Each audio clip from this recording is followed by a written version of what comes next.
तो हमारे पास इस चैप्टर में 3 रिएक्शंस है, वुटर्स रिएक्शन, फिटिंग रिएक्शन और वुटर्स फिटिंग रिएक्शन। तो ये तीनों रिएक्शंस नेम रिएक्शंस हैं और ये किस चैप्टर में आते हैं, हेलो एल्केन हेलो एरीन में। ठीक है, तो इन तीनों रिएक्शंस में एक चीज़ कॉमन है, इसमें जो रिएजेंट्स यूज़ होते हैं वो सेम है, जो कि है सोडियम मेटल प्लस हम डालते हैं इसमें ड्राई ईथर। ठीक है, ठीक। तो सबसे पहले देखेंगे वुटर्स रिएक्शन, उसके बाद फिटिंग रिएक्शन और उसके बाद वुटर्स फिटिंग रिएक्शन जो इन दोनों का सम है। ठीक है, तो सबसे पहले हम वुटर्स रिएक्शन में क्या लेते हैं, सबसे पहले हम अल्काइल हैलाइड लेते हैं, जो कि आर हमें डिनोट करता है हमारे अल्काइल ग्रुप को, जैसे CH3 CH2 ऐसे ऐसे करके। ठीक है, और ये हमारे पास X जो है ये क्लोरीन ब्रोमीन को हमारे पास यहाँ पे डिनोट करता है। तो हम लेते हैं इसके 2 मोल्स और साथ में डालते हैं sodium metal in the presence of dry ether.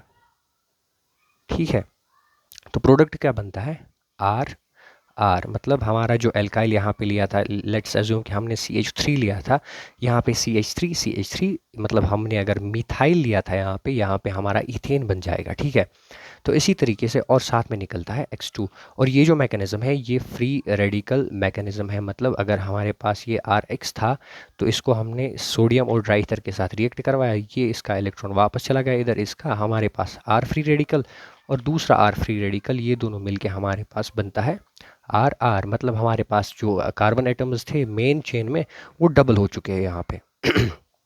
Next, अब फिटिंग रिएक्शन में क्या होता है, फिटिंग रिएक्शन में होता है अगर हमारे पास यहाँ पे अल्काइल ग्रुप हमने R लिया था, लेट अस अज्यूम R हमारे पास CH3 CH2 था। ठीक है, ऐसे करके, और यहाँ पे हमारा अल्काइल जुड़ा था यहाँ पे। इसी तरीके से अगर हम फिटिंग रिएक्शन लेते हैं तो यहाँ पे हम एराइल हैलाइड लेते हैं, जैसे कि ये हमारे पास बेंजीन रिंग है और इसके साथ जुड़ा होगा X, और ये 2 मोल्स लेते हैं, रिएक्ट करवाते हैं सोडियम से और in the presence of dry ether, और हमारे पास प्रोडक्ट जो बनता है इसका डबल हो जाता है। ठीक है, तो ये हमारी रही फिटिंग रिएक्शन, और साथ में निकलता है X2, जैसे कि Cl2 निकलेगा या Br2 जो हमने एल्काइल हैलाइड लिया होगा।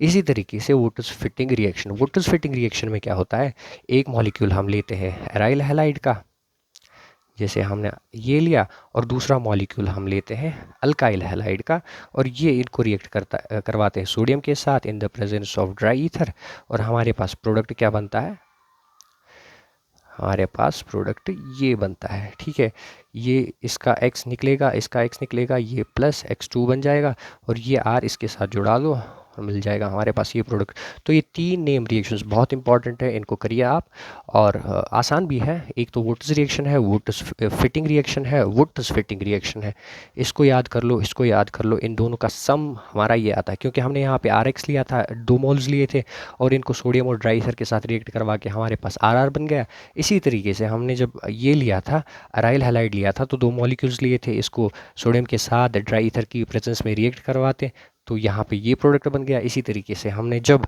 वुटर्स फिटिंग रिएक्शन देखी तो हमने एक अराइल हैलाइड लिया था, एल्काइल हैलाइड लिया था, तो प्रोडक्ट हमारा ये बन गया। ये भी फ्री रेडिकल मैकेनिज्म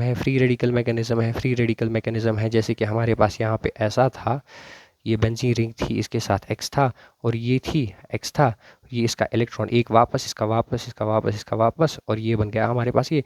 और जब ये सोडियम जब इलेक्ट्रॉन लूज करता है तो वो इलेक्ट्रॉन ये हमारा हैलाइड एटम जो है वो गेन कर लेता है और बनाता है X2। बस यही थी ये तीनों रिएक्शंस। All the best.